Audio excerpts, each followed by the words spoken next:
You are about to find out that everything you think makes you a good parent already existed 30,000 years ago. Not as advice, not as science, as survival. Ancient parents had no hospitals, no vaccines, no formula, no doctors on call, just a fragile newborn, a world trying to kill it, and nothing but instinct and desperation. And somehow, some of them made it. Here is exactly what ancient parents did. The first thing they figured out was warmth.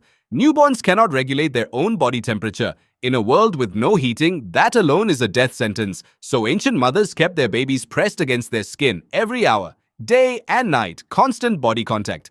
We gave this a clinical name in the 20th century: kangaroo care.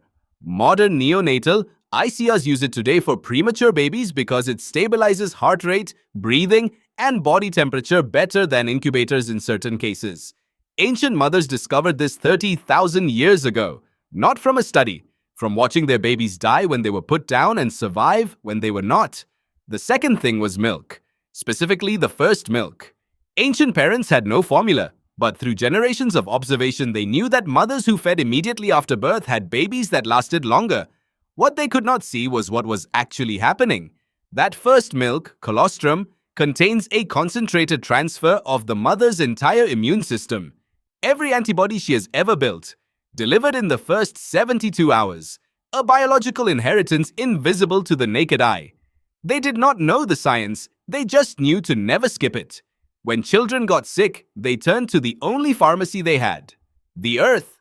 Willow bark for fever, garlic for infection, honey for open wounds. These sound like folk remedies. They are not. Willow bark contains salicin, the exact compound we later synthesized into aspirin.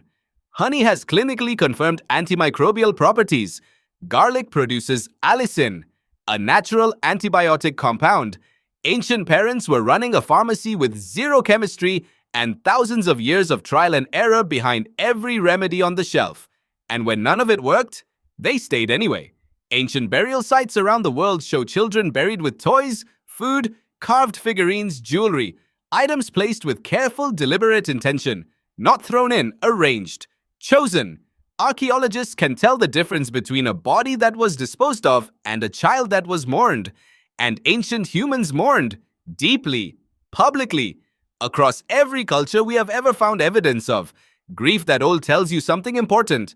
You do not grieve what you did not love. Here is what I keep coming back to. These parents had none of our technology, none of our knowledge, no pediatricians, no thermometers, no sterile environments. The odds against them were staggering. Half of all children born in the ancient world did not survive to age 5. Half. And yet they kept going. They kept having children. They kept pressing them to their skin and feeding them and grinding willow bark at 2 in the morning, because what else do you do? That is not primitive behavior. That is the most human thing there is. The methods were imperfect. The losses were unbearable. But the instinct driving every single one of those actions is the same instinct sitting in every parent alive today. 30,000 years and we have not changed a single thing that actually matters. If this made you think differently about how deep that instinct really goes, subscribe. Every week we go back into the ancient world and find the parts that feel uncomfortably close to home.